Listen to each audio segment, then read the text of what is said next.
Hi, everyone. We're going to talk about four different perspectives about learning.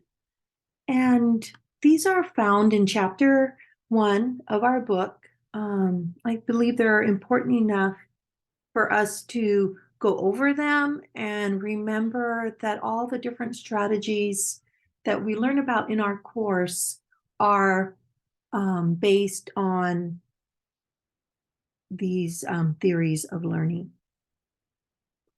So why we do what we do, knowledgeable about learning. Teaching requires that teachers understand how students learn, and theories of learning form a foundation for that understanding.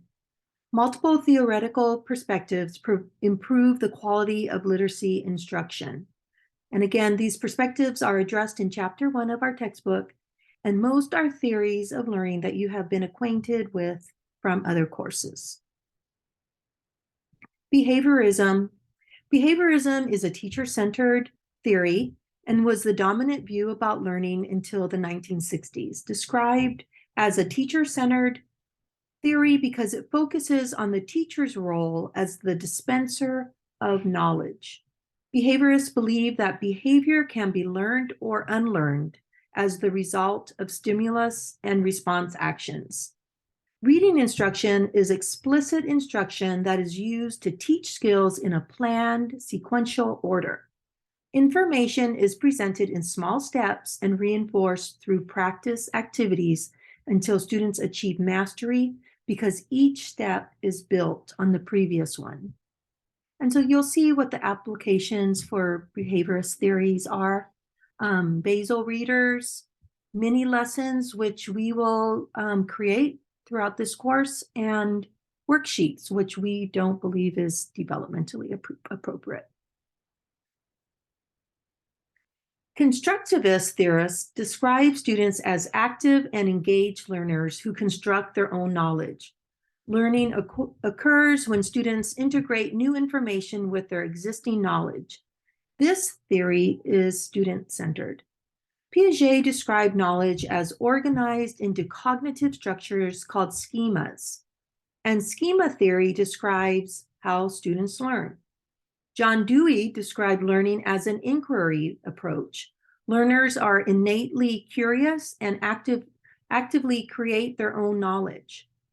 The engagement theory believes that engaged learners are intrinsically motivated. They do more reading and writing because they enjoy these activities and in consequence reach higher levels of achievement. Engaged learners have self-efficacy or confidence that they will reach their goals. And the application of this theory is seen in literature focus units, KWL charts, thematic units, and word sorts.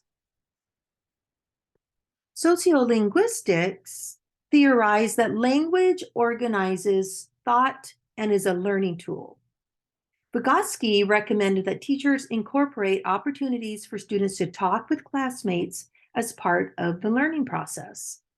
Vygotsky realized that students can accomplish more challenging tasks in collaboration with adults than they can do independently. Part of the sociolinguistic theory is also sociocultural theory, where reading and writing are viewed as social activities that reflect the culture and community that students live in. The situated learning theory, that learning takes place as a function of the activity, context, and culture in which it occurs, and the critical literacy. Freire called for sweeping educational change in 2000 so that students examine fundamental questions about justice and equity. So you can see this theory application in literacy circles, shared reading, reading and writing workshops, and in author's chair.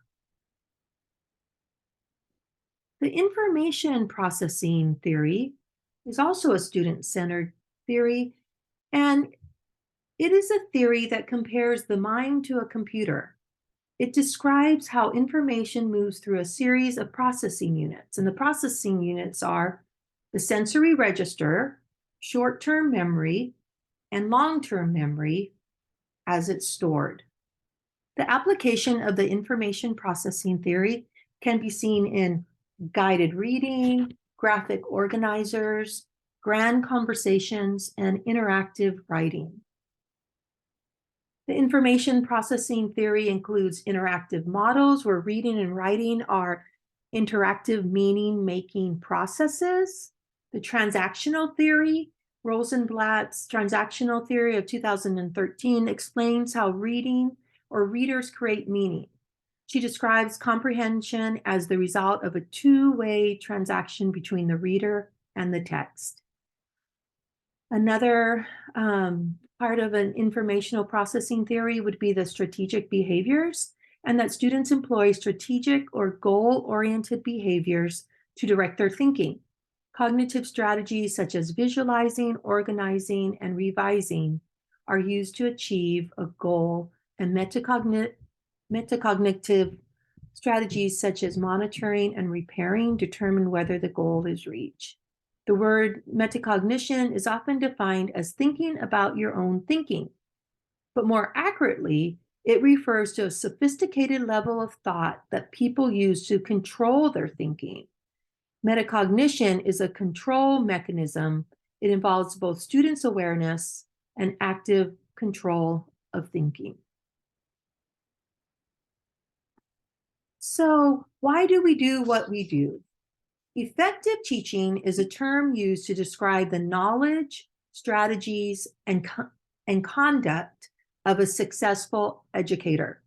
It's the ability to make a positive impact on a student's life and academic career, including the capacity to teach important skill sets, introduce new concepts, and manage any classroom concerns. Effective teachers draw from a strong base of knowledge about their profession. And this includes a detailed knowledge of the content they are teaching, in this case, literacy, reading and writing, and how to teach in general, and how learning best occurs in their particular content area. So those are those goals that we are trying to achieve through this course, understanding how learning best occurs in reading and writing in a K through third grade classroom. Hope that's your goal for this quarter, and look forward to seeing you online.